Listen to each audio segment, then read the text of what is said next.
हमारा differential equation है dy by dx equal to y plus 1 upon x minus 1। और particular solution हमको find करना है y equal to y1 y of 1 equal to 2 पे।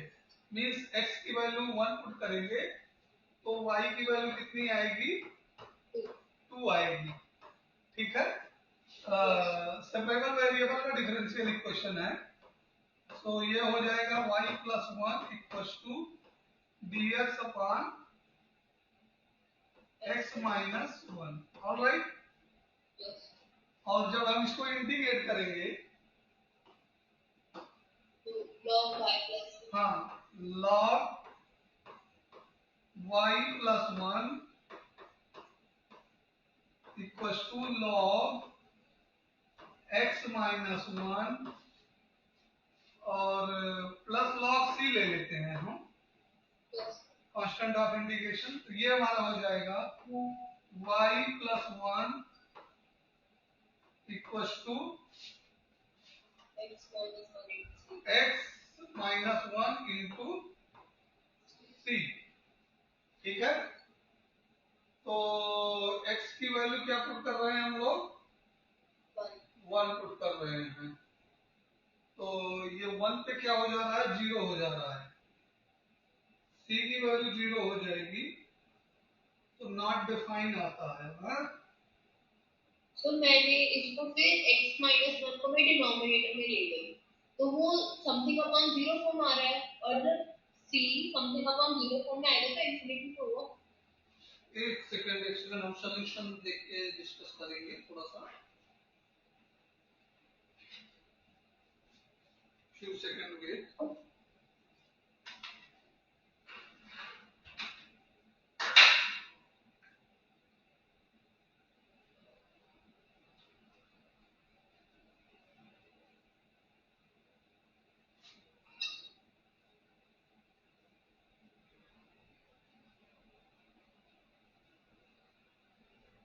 Question number 2,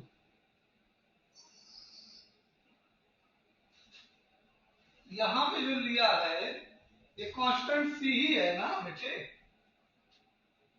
हाँ ठीक है, तो कांस्टेंट c को हम कैसे भी एडजस्ट कर सकते हैं। एक्चुअल में यहाँ पे किया क्या है मालूम है,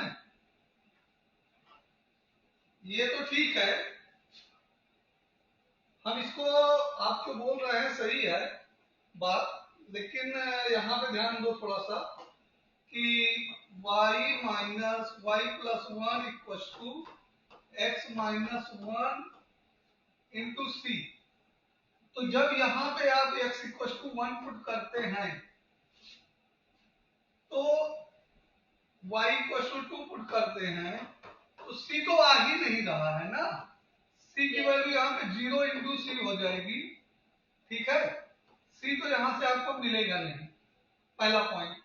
ठीक है, तो यहां से ये इनवैलिड हो रहा है, तो इसको हम क्या करते हैं y plus 1 upon x minus 1 equal to C, या यहां से नॉट डिफाइन आ रहा है। क्या आ रहा है, नॉट डिफाइन आ रहा है। और इस नॉट डिफाइन को अवॉइड करने के लिए हम क्या कर देंगे, रेसिप्रोकल।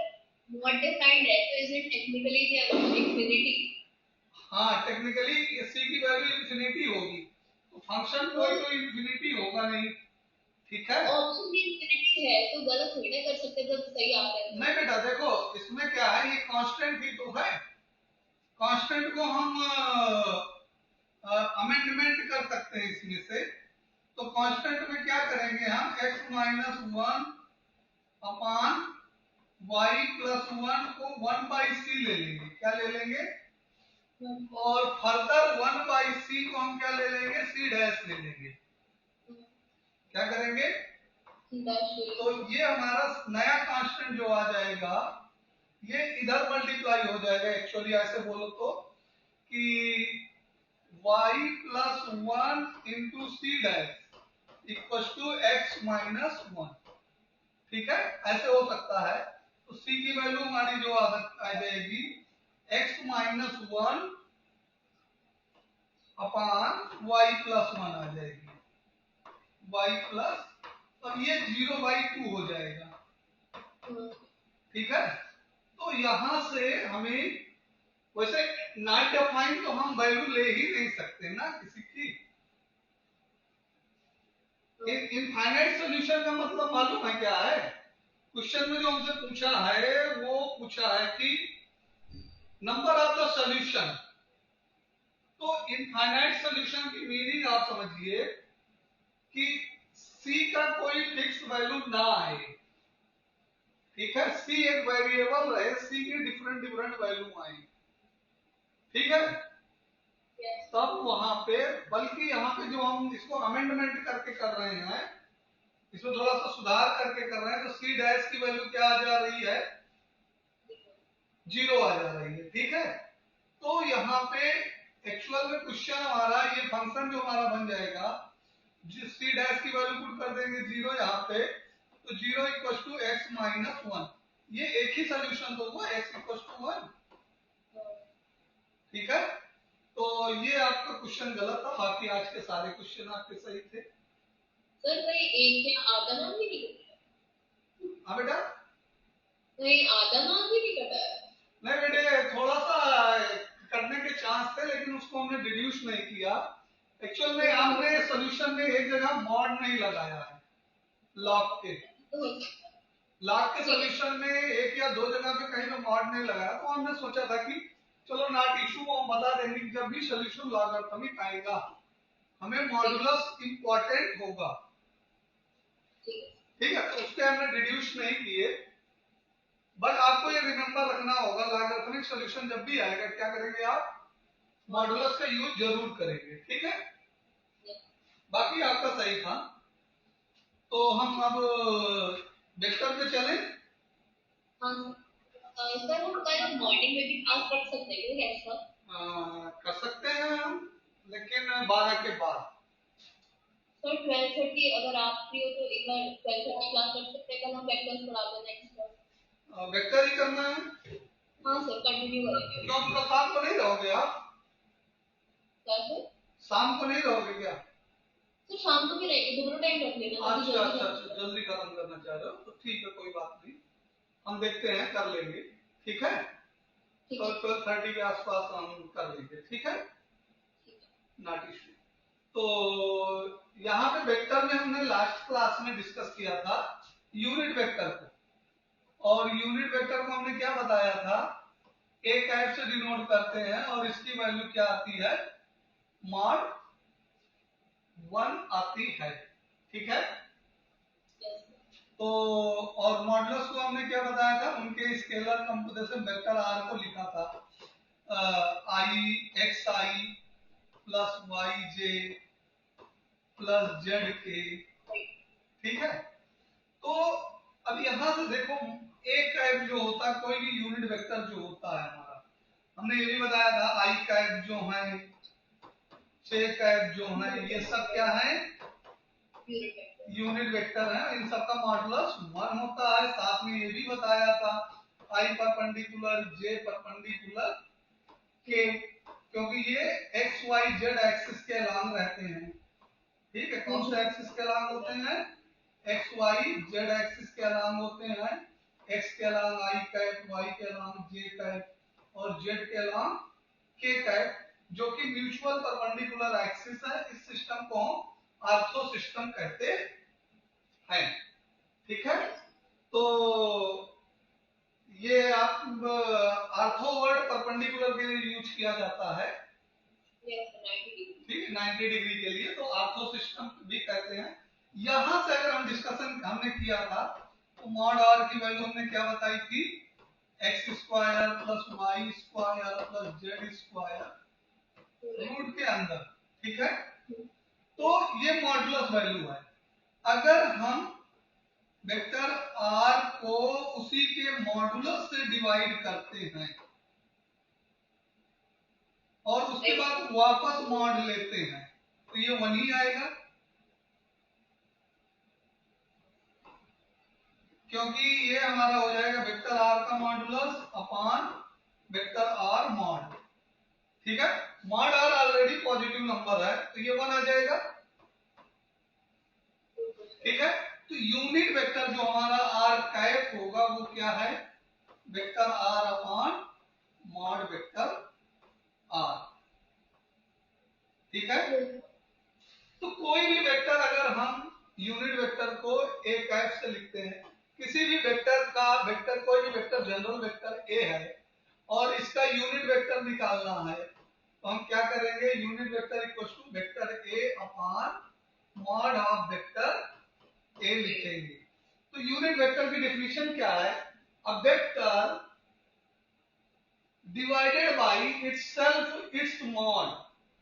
कोई वेक्टर है हमारे पास, अगर उसको हम उसी के मॉडुलस से डिवाइड कर दें, मैग्नीट्यूड से डिवाइड कर दें, तो हमें जो रिजल्टेंट वेक्टर मिलता है वो क्या मिलेगा, यूनिट वेक्टर मिलेगा। क्लियर हुआ ये पॉइंट?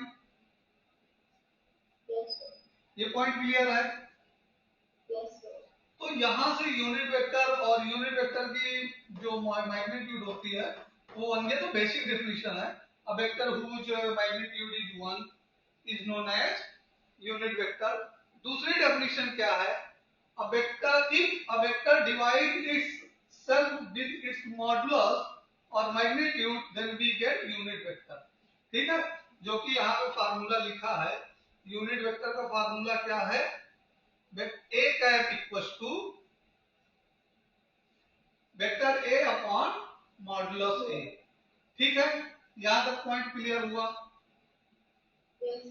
अच्छा, अब इसके बाद जो हम डिस्कशन करने जा रहे हैं, सबसे पहले तो वेक्टर में हम देख लेते हैं क्या क्या है, उनके कोऑर्डिनेट वगैरह कैसे हैं, उसके बाद फिर डायरेक्शन और डिसीट में आएंगे।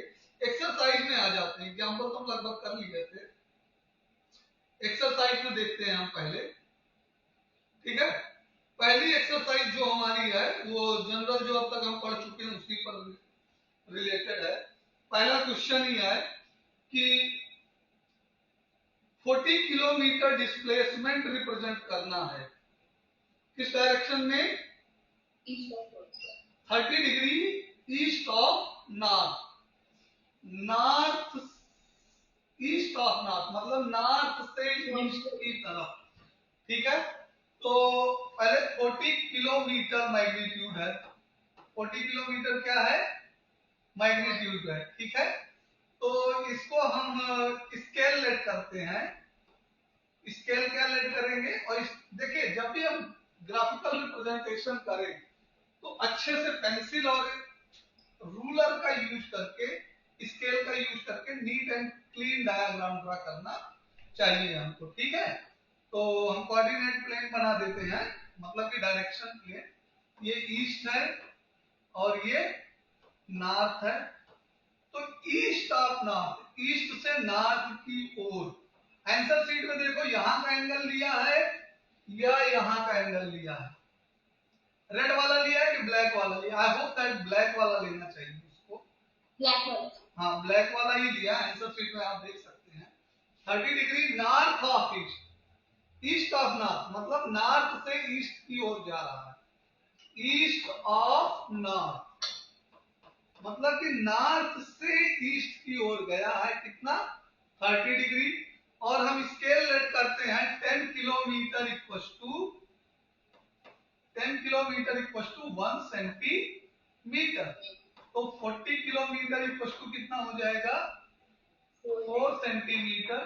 तो यहाँ पे हम ये जो लेंथ इसका रिप्रेजेंट करेंगे, 1 centimetre, 2 centimetre, 3 centimetre and 4 centimetre की लेंथ हमने रिप्रेजेंट की है, और इसको 40 किलोमीटर एज यूजुअल यूनिट पर लिखेंगे। ठीक है, क्लियर है, वेक्टर रिप्रेजेंटेशन क्लियर है, कोई दिक्कत तो नहीं है? तो देखना है जो पहले रहेगा उसकी तरफ जाएगा, जो लास्ट में रहेगा उससे मूव होना है। तो नॉर्थ लास्ट में, ईस्ट ऑफ नॉर्थ, तो नॉर्थ से ईस्ट की ओर मूव करना है। कितना मूव करना है, 30 डिग्री मूव करना है। क्लियर हुआ? यस। अब नेक्स्ट क्वेश्चन नंबर 2 है, इसको वर्बल कर लेते हैं हम लोग। ठीक है, classify following measures as a scalar vector, ठीक है। तो हमें क्या बताना है, यूनिट को ध्यान दे करके। हम कल पावर नहीं बताए थे, पावर की यूनिट बेटा होती है, हमने 10th में पढ़ा था, वाट। पावर की यूनिट क्या होती है, वाट होती है, और जो कि एक स्केलर क्वांटिटी है। कैसा क्वांटिटी है, स्केलर क्वांटिटी है पावर, ठीक। पावर का फार्मूला होता है वर्क अपॉन टाइम, और हमने बताया था वर्क भी स्केलर और टाइम भी scalar, therefore power is also scalar. Clear हो गया ये पॉइंट। तो किलोग्राम मास की यूनिट होती है 10 kilogram scalar. 2 metre north west. अच्छा, ऐसे में जब एंगल ना मेंशन हो तो कौन सा एंगल समझेंगे, नॉर्थ और वेस्ट के बीच में कितना एंगल है बेटे, ये वेस्ट है और ये नॉर्थ है यहाँ पर, तो नॉर्थ और वेस्ट के बीच में कितना एंगल है, 90 डिग्री है। जब बीच में कोई एंगल नहीं मेंशन है तो मिडिल में जाएगा, और मिडिल में कितना आएगा, 45 डिग्री, ठीक है। कितने पे जाएगा ये, 45 डिग्री पे जाएगा। तो चाहे इधर से रिप्रेजेंट करो चाहे इधर से रिप्रेजेंट करो, दोनों से सेम है। तो नॉर्थ वेस्ट, वेस्ट से नॉर्थ गया है तो इधर का एंगल मेंशन कर दो, ठीक है। ये डायरेक्शन है। 2 किलोमीटर स्केल में क्या लिख देंगे, 1 किलोमीटर इक्वल टू 1 सेंटीमीटर, ठीक है। तो दूसरा वेक्टर क्वांटिटी है। तीसरा एंगल, एंगल वेक्टर नहीं होता, एंगल स्केलर होता है, ठीक है। एंगल जो है, आंसर शीट में देखो एंगल को क्या दिया, वेक्टर दिया है स्केलर दिया है, हमें कुछ डाउट लग रहा है। आंसर शीट थर्ड पार्टी, हाँ थर्ड पार्ट, हाँ हाँ एंगल स्केलर ही होता है, ठीक है। और नेक्स्ट है 40 वाट, वाट भी स्केलर है, ठीक है, पावर की यूनिट है। कूलम चार्ज की यूनिट होती है, ठीक है। ये भी एक स्केलर ही होता है। कूलम क्यू से लिखते हैं, कूलम को सी से लिखते हैं, चार्ज को क्यू से लिखते हैं। ये कूलम जो है सी से लिखते हैं, चार्ज को क्यू से लिखते हैं। ये चार्ज है CHARG चार्ज, और ये कूलम है। कूलम स्केलर क्वांटिटी है, COULOM। कूलम कैसी क्वांटिटी है बेटा, स्केलर क्वांटिटी है। चार्ज जो हमारा होता है स्केलर क्वांटिटी होता है, ठीक है। क्लियर हुआ। और नेक्स्ट मीटर पर सेकेंड, यहाँ पे डायरेक्शन नहीं मेंशन है बेटा, तो इसको हम वेलोसिटी नहीं कंसीडर करेंगे, इसको हम स्पीड कंसीडर करेंगे, और ये क्या कहलाएगा हमारा, स्केलर क्वांटिटी होगा। तो दूसरा क्वेश्चन क्लियर हो गया। सर पीछे ये लास्ट वाला वेक्टर है, 6th क्वेश्चन, इसमें डायरेक्शन बट मेंशन नहीं है बेटा, और वेलोसिटी भी नहीं लिखा है। तो मैग्नेटिक, अच्छा सॉरी, ये मीटर पर सेकंड स्क्वायर लिखा है ना, हम मीटर पर सेकंड देख रहे थे, सॉरी। ये मीटर पर सेकंड स्क्वायर है, और मीटर पर सेकंड स्क्वायर किसको हम रिप्रेजेंट करते हैं, एक्सीलरेशन को रिप्रेजेंट करते हैं।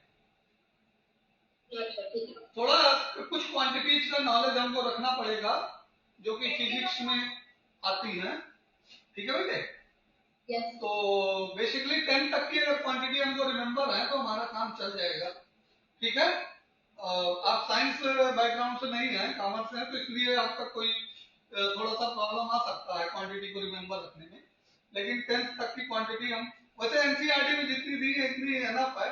अगर कोई रेफरेंस बुक हो तो उसमें देख लेना कौन कौन सी और क्वांटिटी है। अगर किसी में डाउट हो तो हमसे कंसल्ट कर लेना, ठीक है।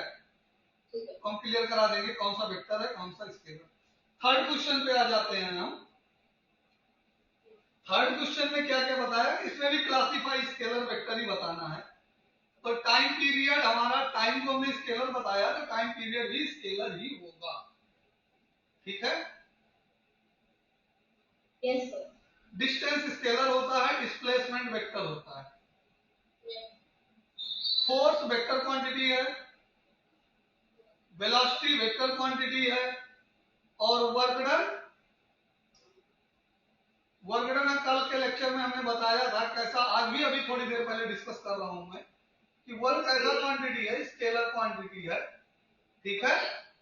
वर्क हमारा स्केलर क्वांटिटी है, तो वर्क डन, वर्क को ही वर्क डन कहते हैं, ठीक है। फिजिक्स की लैंग्वेज में, स्टैंडर्ड लैंग्वेज में वर्क अकेला नहीं होता, उसको क्या बोलते हैं, वर्क डन बोलते हैं, ठीक है।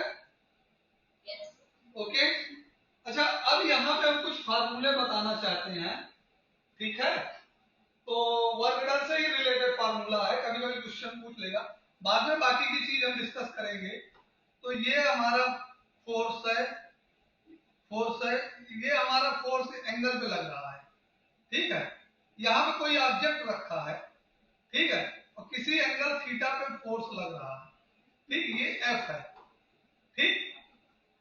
तो हमारा ये ऑब्जेक्ट जो है यहां से डिस्प्लेस होके यहां आ जाता है, ये डिस्प्लेसमेंट वेक्टर डी है, ये फोर्स वेक्टर एफ है, ठीक है।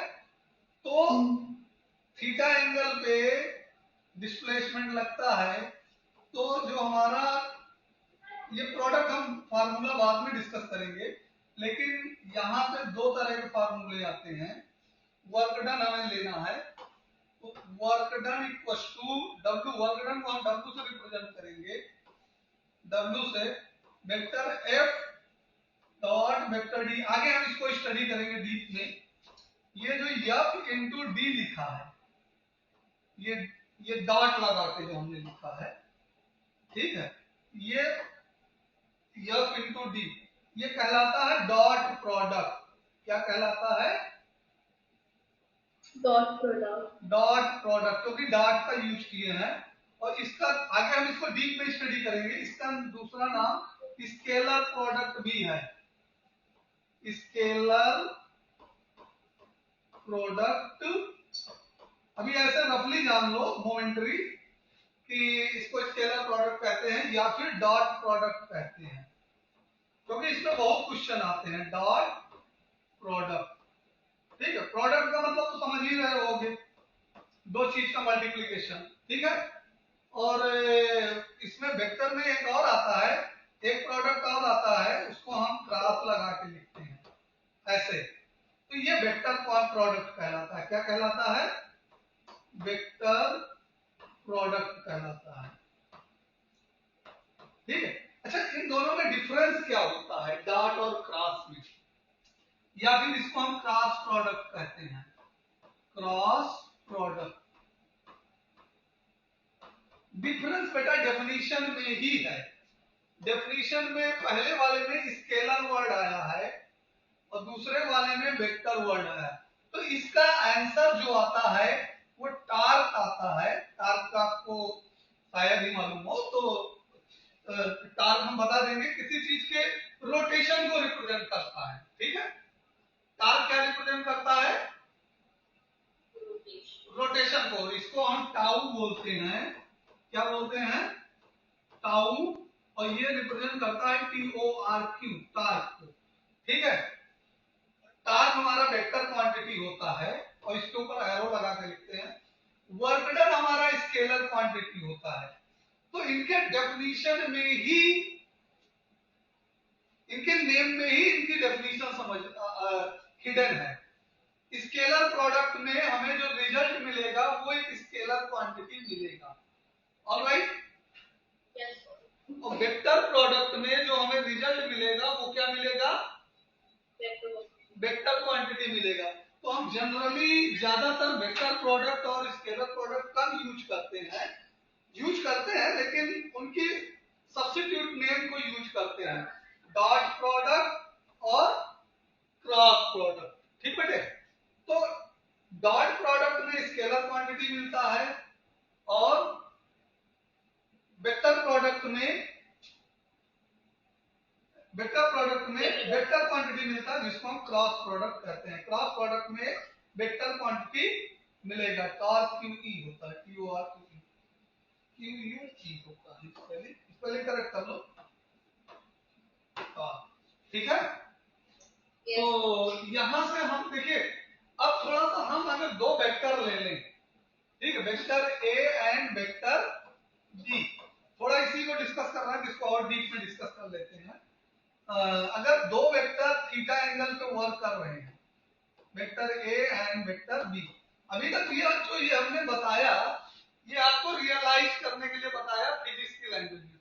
अब मैथ की लैंग्वेज में बात करते हैं। दो वेक्टर थीटा एंगल पे वर्क कर रहे हैं, अगर इनका डॉट प्रोडक्ट निकालते हैं वेक्टर ए डॉट बी, तो जो रिजल्ट आता है mod a dot mod B into cos theta, ये जो एंगल है उसका कॉस लेते हैं, ठीक है, ये आप नोट कर लो। और अगर हम क्रॉस प्रोडक्ट लेंगे ए क्रॉस बी, तो ये जो हमारा आएगा vector a cross dot vector b, ये मॉडुलस है तो यहाँ पे इंटू साइन थीटा। अच्छा, अभी तो पूरा का पूरा मैग्नीट्यूड है, ठीक है। अब इस मैग्नीट्यूड में एक यूनिट वेक्टर आएगा जिसको हम एन कैप से लिखते हैं, ठीक बेटे। एन कैप यूनिट वेक्टर है, जो कि एन कैप होगा वो परपेंडिकुलर होगा ए एंड बी के। हम भी इसको फिर से स्टडी करेंगे, बिकॉज अब हम यहाँ पे डिस्कशन कर रहे हैं इसलिए थोड़ा सा और आगे बढ़ जाते हैं, ठीक है। तो अभी नोट कर लो, अभी हम क्वेश्चन करेंगे तो ये डॉट प्रोडक्ट क्रॉस प्रोडक्ट को खूब अच्छे से पूरे चैप्टर में डिस्कशन करेंगे और थोड़ा और वर्क आएगा, काम आएगा ये, ठीक है। और अगर मैग्नीट्यूड की बात करें तो यूनिट वेक्टर का मैग्नीट्यूड हमने बता रखा है 1 होता है। तो हमारा अगर मैग्नीट्यूड की बात करें ए क्रॉस बी का मैग्नीट्यूड, तो ये आता है मॉड ए मॉड बी और mod sine theta. You know sine theta positive negative होता है, तो उसको मॉड के अंदर डाल देते हैं, इसलिए साइन मॉड साइन थीटा। और एन कैप की वैल्यू मॉड एन कैप की वैल्यू 1 होती है, इसलिए ये ए क्रॉस बी का जो मैग्नीट्यूड है वो mod A into mod B into mod sine theta आता है। और एक बात और यहाँ ध्यान दीजिए कि ए क्रॉस बी जो आंसर आता है वो किससे मिलके बना है, एन कैप से बना है। एन कैप जो है वो परपेंडिकुलर ए बी है, इसका मतलब ए क्रॉस बी जो है वो भी परपेंडिकुलर ए एंड बी होगा, दोनों पे परपेंडिकुलर होगा, ठीक है। सर तो यहाँ पे एन कैप जो है वो कोई कांस्टेंट है कि वेरिएबल? नहीं, वो एक यूनिट वेक्टर है बेटा। तो उससे क्या ही फर्क पड़ता है, उसका तो 1 ही वैल्यू आ रहा है। नहीं, उसका मैग्नीट्यूड 1 आ रहा है ना, वो डायरेक्शन को रिप्रेजेंट करता है। जब तक हम मॉड नहीं लगाएंगे एन कैप पे तब तक ये वेक्टर क्वांटिटी है, और जब इस पर मॉड लगाएंगे तब ये जाके 1 होगा, ठीक है। तो अभी जब तक ये मॉडुलस नहीं लगा है तब तक ये क्या रिप्रेजेंट कर रहा है, डायरेक्शन को रिप्रेजेंट कर रहा है। समझ में आया बेटे? तो इतनी चीजें नोट कर लो, पिछली स्लाइड की चीजें भी नोट कर लो। इस स्लाइड में जो हमने वर्क डन और टास्क को डिफाइन किया है ये भी नोट कर लो, और 6th स्लाइड को भी नोट कर लेना। नोट हो जाए तो हमको रिपोर्ट करो तो हम आगे बढ़ेंगे। सर किस होगी पर 6 दिखा दो लास्ट टाइम। 6th भी नोट कर लीजिए आप, ये पूरी बातें नोट कर लीजिए। अभी हम इसको वापस से फिर से पढ़ेंगे बेटा, लेकिन अभी बता रहे हैं तो इसलिए अभी जान लो, अभी इनको हम डीप में स्टडी करेंगे। सर जो फिगर है उसमें बी की जो डायरेक्शन है कुछ है? कहाँ पे बेटे? जो फिगर है उसके अंदर बी की डायरेक्शन थीटा एंगल है। बी और बी की जो भी वेक्टर है वो कौन सी डायरेक्शन है? हाँ, डायरेक्शन ऊपर की ओर कर लो। उससे कुछ फर्क पड़ता है? नहीं नहीं, उससे कोई फर्क नहीं पड़ेगा, वो बाद में हम डिस्कशन कर लेंगे, ठीक है। अभी ऊपर ही कर लो। हो गया, ये हो गया, ठीक है। अब हम एक्सरसाइज के रिमेनिंग पार्ट पे चलते हैं, ठीक। ये तो हम स्केलर वेक्टर डिस्कस कर रहे थे, इसलिए हमने वेक्टर के प्रोडक्ट को स्केलर प्रोडक्ट और वेक्टर प्रोडक्ट दोनों, मतलब क्रॉस प्रोडक्ट और डॉट प्रोडक्ट दोनों को डिस्कस किया। ये क्या कहलाता है, डॉट, क्योंकि यहाँ पे डॉट हमने यूज किया है, ठीक। डॉट का फॉर्मूला क्या होता है, modulus of vector a into modulus of vector b into cos theta, ठीक है। और क्रॉस प्रोडक्ट यहाँ पे क्रॉस यूज हुआ है इसलिए इसको क्रॉस बोलते हैं, vector a cross vector b equals to modulus of a into modulus of b into sine theta और एन कैप। एन कैप का क्या काम है? एन कैप का डायरेक्शन रिप्रेजेंट करना है।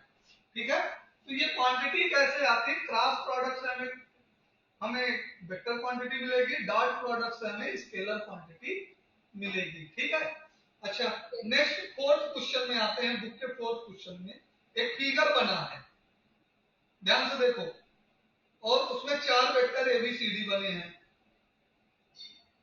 और इसमें क्वेश्चन कहा है इन गिवन फिगर, फिगर 6 एक स्क्वायर है। स्क्वायर की property you know, all length are equal, सारी साइड की लेंथ क्या होती है?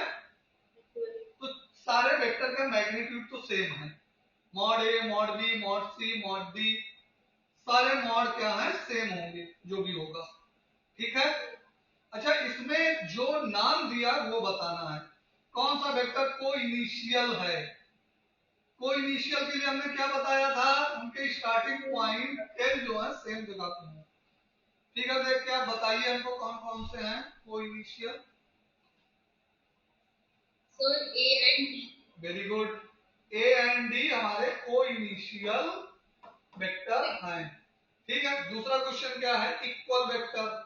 इक्वल वेक्टर के लिए हमने बताया था डायरेक्शन भी सेम हो और साथ में मैग्नीट्यूड भी सेम हो। Vector a equals to vector b if and only if a and b has in same direction as well as same magnitude. तो मैग्नीट्यूड तो सबका सेम है, यहाँ पे क्या हमको देखना है? यूजुअली डायरेक्शन देखना है। मैग्नीट्यूड क्यों सेम है? क्योंकि ये स्क्वायर है।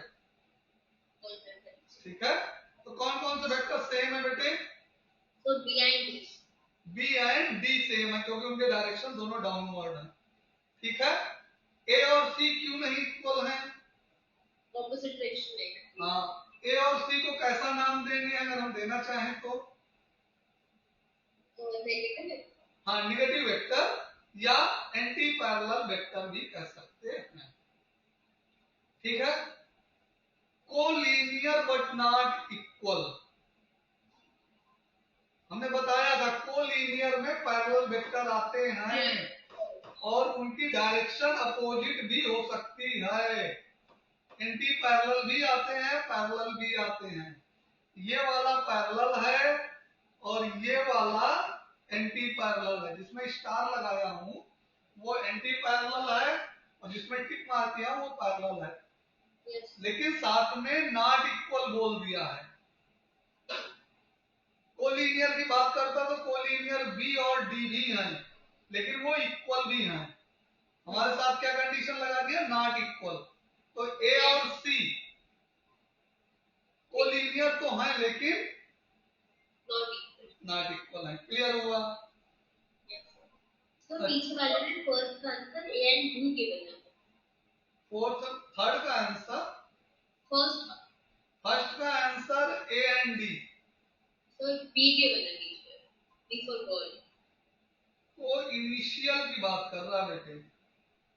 अच्छा, ए डी बी तीनों दिया है? सर डी नहीं गिवन है, बी गिवन है।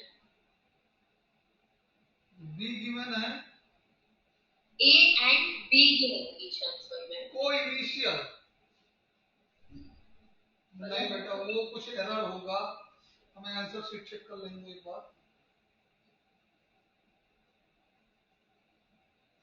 वेट करो एक मोमेंट।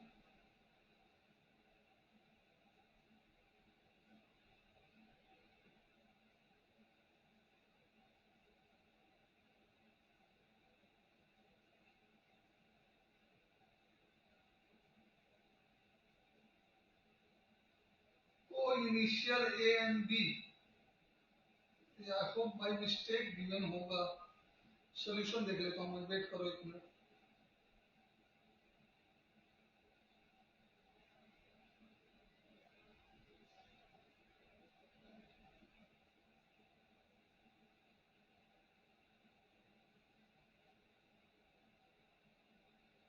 वेक्टर अलजेब्रा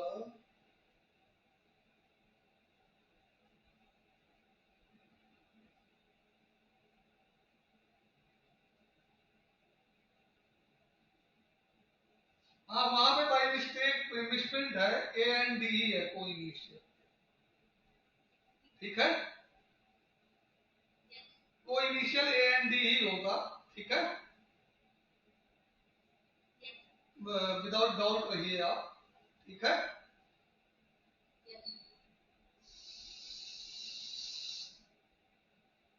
और फोर्थ क्वेश्चन के चारों पार्ट हो गए हैं।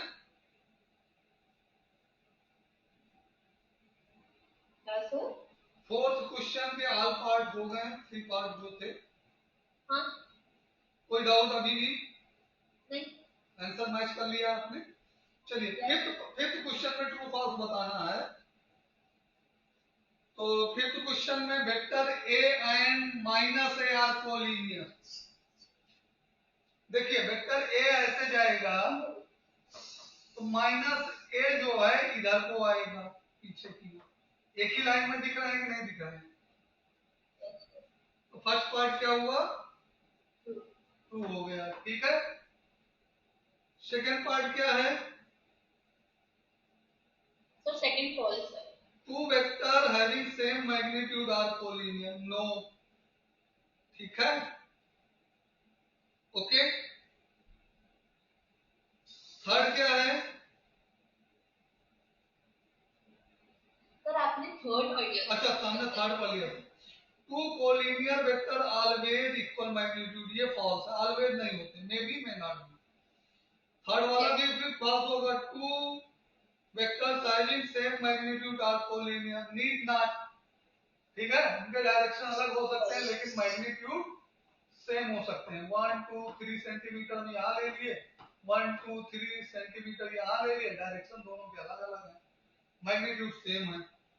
ठीक है, okay. Yes sir. Fourth part क्या है? सर फोर्थ भी फॉल्स है।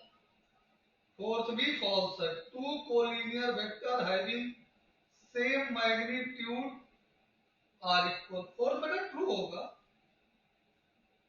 सर ऑपोजिट डायरेक्शन में भी तो हो सकता है, वो तो इक्वल होना जरूरी थोड़ी ना हुआ। Collinear two collinear vector of same magnitude. Sir opposite direction में होगी तो वो इक्वल थोड़ी ना होंगे, वो तो फिर एंटी पैरेलल फिर आएंगे। लेकिन क्वेश्चन क्या कह रहा है? Two collinear vector. अच्छा हाँ ठीक कह रहे हो, एंटी पैरेलल कहलाएंगे तब इक्वल नहीं होंगे,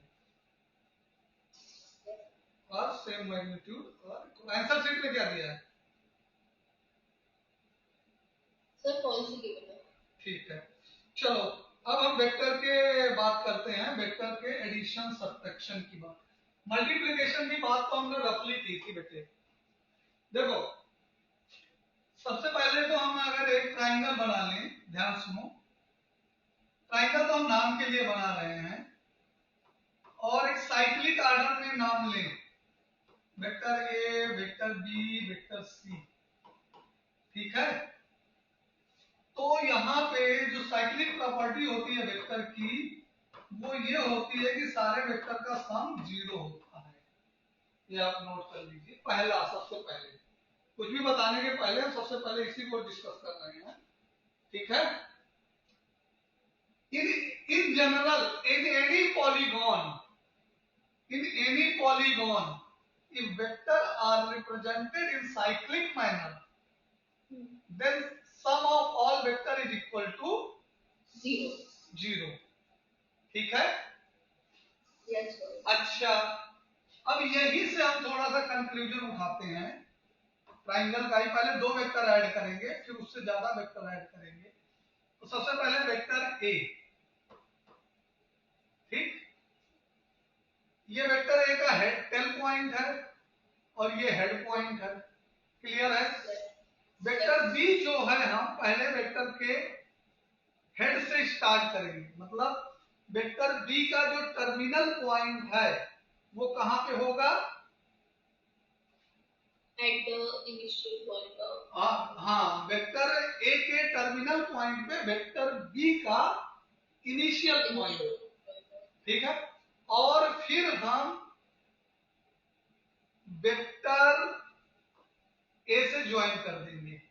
ठीक है, और इसको नाम देंगे आर दे दो या सी दे दो। आर का मतलब होता है रिजल्टेंट। आर का मतलब क्या है बेटे? Resultant vector. रिजल्टेंट का मतलब जो रिजल्ट है, रिजल्टेंट वेक्टर बोलते हैं इसको। ठीक है, वेक्टर की लैंग्वेज में हम चाहे तो सी लिख दें। अच्छा यहां से देखो, ये दूसरे वाले फिगर में, पहले वाले फिगर में सी का डायरेक्शन जो है आर के डायरेक्शन से कैसा है? क्या सर? ये पहले वाले फिगर में और ये दूसरे वाले फिगर में सी का डायरेक्शन देखो और आर का डायरेक्शन देखो, आपको क्या फील हो रहा है डायरेक्शन दोनों का? सर ऑपोजिट डायरेक्शन है। ऑपोजिट डायरेक्शन है।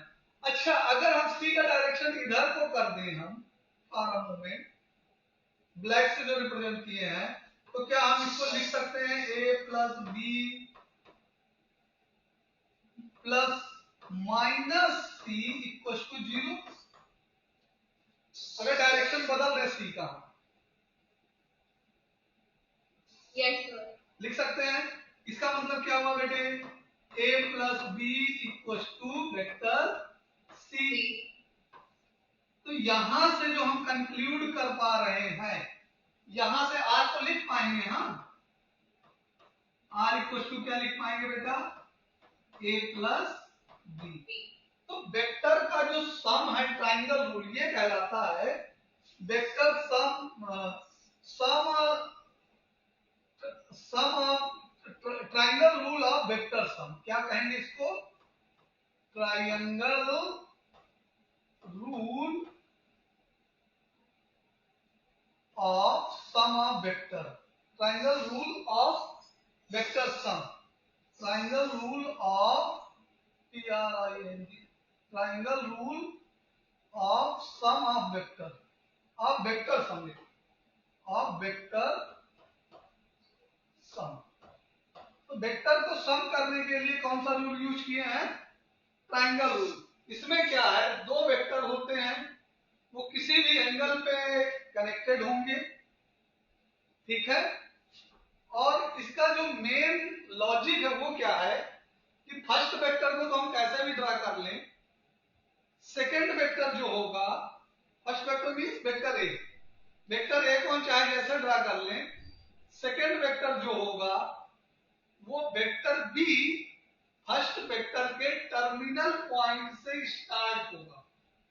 मतलब वेक्टर बी का इनिशियल पॉइंट वेक्टर ए के टर्मिनल पॉइंट से ड्रा किया जाएगा, ठीक। और फिर वेक्टर ए के इनिशियल पॉइंट से वेक्टर बी के टर्मिनल पॉइंट को हम कनेक्ट कर देंगे। तो जो रिजल्टेंट होगा वो डायरेक्शन होगा वेक्टर बी के टर्मिनल पॉइंट की ओर। बात हमारी समझ पा रहे हो जो बोल रहे हैं हम? हम एक बार फिर से रिपीट करते हैं, यहां पे समझना बहुत इंपॉर्टेंट है। वेक्टर ए जो है हमारा, उसका जो टर्मिनल पॉइंट है वहां से वेक्टर बी का इनिशियल पॉइंट स्टार्ट होगा, और जो रिजल्टेंट है उसका टर्मिनल ए के टर्मिनल पे रहेगा, सॉरी उस रिजल्टेंट का इनिशियल ए के इनिशियल पे रहेगा और रिजल्टेंट का टर्मिनल बी के टर्मिनल पे रहेगा, ठीक है। तब कहेंगे vector r equal to vector A plus vector b. Clear हुआ? यस। और cyclic property of vector triangle rule क्या कहती है कि किसी भी पॉलीगॉन में, ट्राइंगल तो स्पेशल है, किसी भी पॉलीगॉन में अगर वेक्टर साइक्लिक ऑर्डर में रिप्रेजेंट है तो उस वेक्टर का सम क्या होगा? रिजल्ट ऑल वेक्टर का सम क्या होगा? 0 होगा बेटे।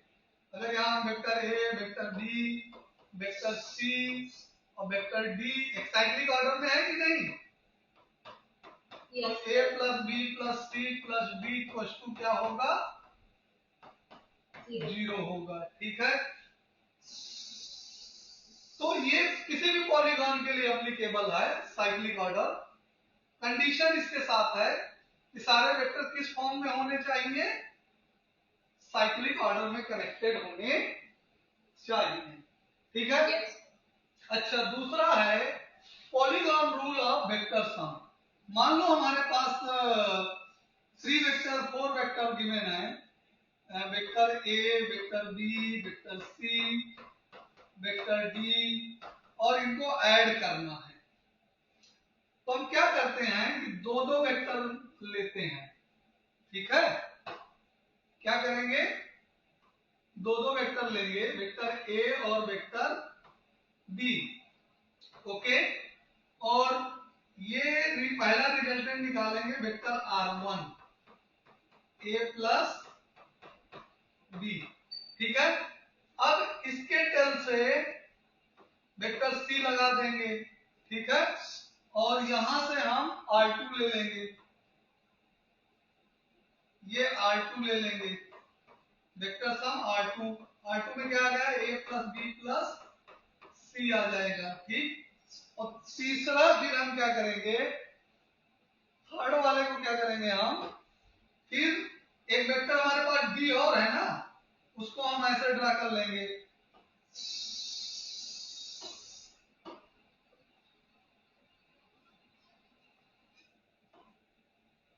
ये वेक्टर डी को हम ऐसे ड्रा कर लेते हैं, वेक्टर डी को। ऑलराइट। और इसका रिजल्टेंट बना देते हैं हम आर से, नेट। ठीक है। अब ये आर जो है, आर जो है R2 जो आया था वो एक्चुअल में वो R1 प्लस सी था। ठीक। और R1 क्या था, a प्लस बी था। ठीक। अब R3 जो आया है एक्चुअल में वो है R2 प्लस, R3 का मतलब रिजल्टेंट R। फाइनल पहुंच गए हैं ना। Yes, sir. रिजल्टेंट R जो है वो है R2 प्लस D। और R2 की वैल्यू हमारे पास क्या है बेटे, a plus B plus C plus d. तो ये समझ में आया। जब पॉलीगॉन, इसको कहते हैं, देखो यहाँ पर पॉलीगॉन बन रहा है, कितनी साइड बन रही है, 1 2 3 4 5, रिजल्टेंट को मिला के 5 साइड का पेंटागन बन रहा है। ठीक है। और हम किसी भी डायरेक्शन में इनको रिप्रेजेंट कर सकते हैं। ये था ज्योमेट्रिकल। लेकिन मैथमेटिक्स में ये बहुत कम, बहुत रेयर यूज होता है। जब ज्योमेट्रिकल क्वेश्चन आएंगे तब हम वहां पे इनका यूज करेंगे। वैसे एनसीईआरटी में हमारे ज्योमेट्रिकल क्वेश्चन बहुत कम है। ठीक है। तो हमें कुछ रेफरेंस बुक आरडी या एमएल अग्रवाल या आरएस अग्रवाल, उनको देखना पड़ेगा उनमें है या नहीं है, या फिर और अदर बुक से हम कुछ कहिएगा तो कुछ ज्योमेट्रिकल क्वेश्चन दे पाएंगे। ठीक है। और एग्जाम में कभी कभी पूछे जाते हैं ज्योमेट्रिकल क्वेश्चन, तो कॉन्सेप्ट इनका बहुत इंपॉर्टेंट होता है। ठीक है। ठीक है सर। तो ये वेक्टर एडिशन का ट्रायंगल रूल 2 वेक्टर पे यूज होता है। Polygon rule more than 2 vector पे यूज होता है। ये क्वाड्रिलेटरल भी तुम्हारा, ये क्वाड्रिलेटरल भी ABCD अगर 4 ही ले लें, A B ले लें तो, और यहाँ पे अगर हम C ले लें, इसको R1 ले लेंगे और इधर C ले लें, और यहाँ पे दे दें R। जो ये यहाँ पे हम R लिख रहे हैं ये अपोजिट ऑफ D है। ठीक है। तो R1 तुम्हारा A प्लस बी हो जाएगा, A प्लस बी हो जाएगा। R1 जो है तुम्हारा A प्लस बी हो जाएगा। ठीक है। और R जो है तुम्हारा वो हो जाएगा R1 प्लस सी। ठीक है।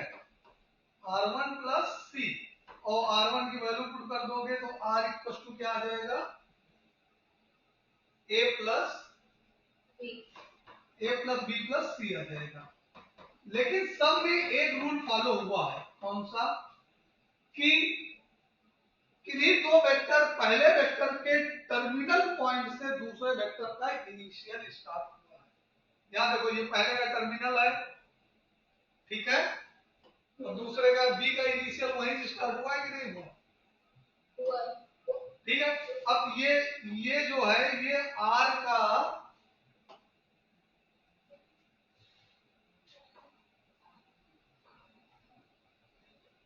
बोर्ड हैंग हो रहा है, वेट करो।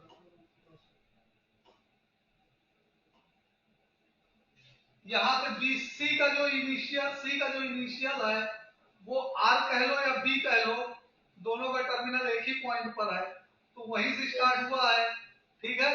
और जो रिजल्टेंट R है उसका इनिशियल A के इनिशियल पर है कि नहीं है? और तो टर्मिनल एक, अच्छा ठीक है, R का जो इनिशियल पॉइंट है वो A के इनिशियल पर है, और R का जो टर्मिनल है वो C के टर्मिनल पे। तो बेसिक रूल जो है पॉलीगॉन एडिशन या ट्रायंगल एडिशन का, वेक्टर सम का, वो क्या है कि पहला कोई भी वेक्टर ड्रा कर दो, अगला वेक्टर पहले वाले के टर्मिनल पॉइंट से ही इनिशिएट करना है। क्लियर हुआ वेक्टर एडिशन का? ये पॉइंट क्लियर हुआ? Yes sir. अच्छा बेटे, अब हम क्या करने जा रहे हैं, नेक्स्ट रूल स्टडी करने जा रहे हैं। नेक्स्ट रूल है parallelogram law of vector sum. क्या पढ़ने जा रहे हैं? पैरेललोग्राम रूल ऑफ वेक्टर सम, ठीक है। ये बहुत इंपॉर्टेंट रूल है बेटे, ठीक। इसको देखो, इसमें दो वेक्टर किसी एंगल पे वर्क कर रहे होते हैं, ध्यान से देखो। Vector a and vector b किसी भी एंगल पे, किसी भी मैग्नीट्यूड के हो, किसी भी एंगल पे वर्क कर रहे होते हैं, वो एंगल थीटा होता है। क्या होता है? थीटा। थीटा। और इनका रिजल्टेंट जो आर है वो, भाई रिजल्टेंट है तो थोड़ा सा लंबा होगा, लॉन्ग होगा, ठीक है। ए और बी से क्लियर है इतना पॉइंट? यस। ठीक। अब हम क्या करते हैं, इससे हम एक पैरेललोग्राम जनरेट करते हैं। क्या जनरेट करते हैं? पैरेललोग्राम जनरेट कर लेते हैं। इसका डायरेक्शन तो ये भी ए हो जाएगा और ये भी बी हो जाएगा, ठीक है। यस। इतना समझ में आया? यस। अब देखो ध्यान से, इसको डॉटेड लाइन से आगे हम बढ़ा लेंगे। पिछली वाली स्लाइड कंप्लीट कर ली है? हाँ सर करिए। हाँ, पॉलीगॉन रूल समझ में आ गया है ना? अब यहां से हम परपेंडिकुलर ड्रा कर लेंगे रिजल्टेंट के हेड से, ठीक है। अब ये हमें बताओ बेटे कि ये वाला एंगल कितना होगा? सिर्फ थीटा ही होगा ये। थीटा ही होगा करस्पॉन्डिंग एंगल से, ठीक है। ओके। यस। तो एक्चुअल में हम यहाँ पे जो डिनोट करने जा रहे हैं वो मैग्नीट्यूड को डिनोट कर रहे हैं डायरेक्शन के साथ साथ। ये वेक्टर ए हो गया, साथ में कामा लगा के लिख ले रहे हैं, ठीक। और यहाँ पे कामा लगा के मॉड बी लिख ले रहे हैं, ठीक है।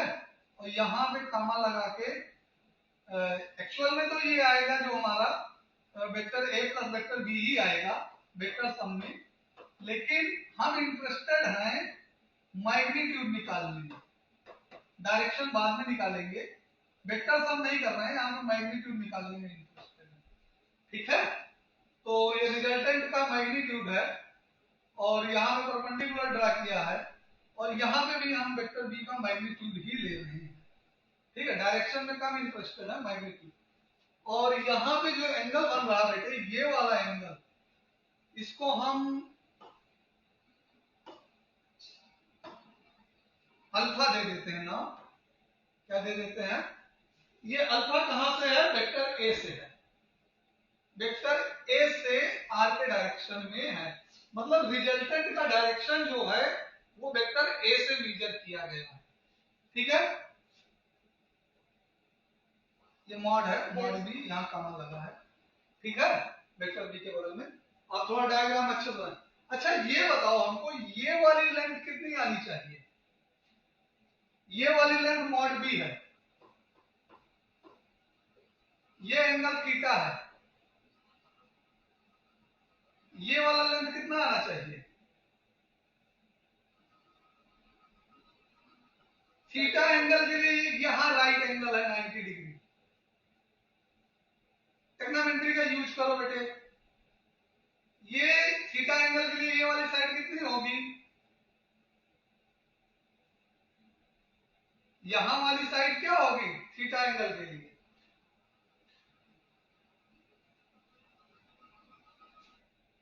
ये ट्राइंगल देखो बेटे, येलो लाइन और ब्लू लाइन वाला, यस सर। और डॉटेड लाइन वाला यहाँ पे, ये और ये, ठीक है, जिसमें थीटा एंगल मेंशन है यहाँ पे।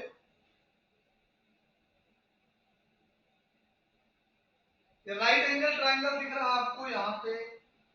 यस सर दिख रहा है। ये राइट एंगल ट्राइंगल थीटा दिख रहा है, ये बी है, मॉड बी, ठीक है। हमको ये फाइंड करना है और ये वाला फाइंड करना है। सर एक तो साइन थीटा का मॉड रूट भी हो जाएगा, मॉड वेक्टर भी हो जाएगा। हाँ ये वाला हो जाएगा मॉड बी साइन थीटा। समझ में आ गया कि करके दिखाऊं? सर आ गया। और ये वाला है मॉड बी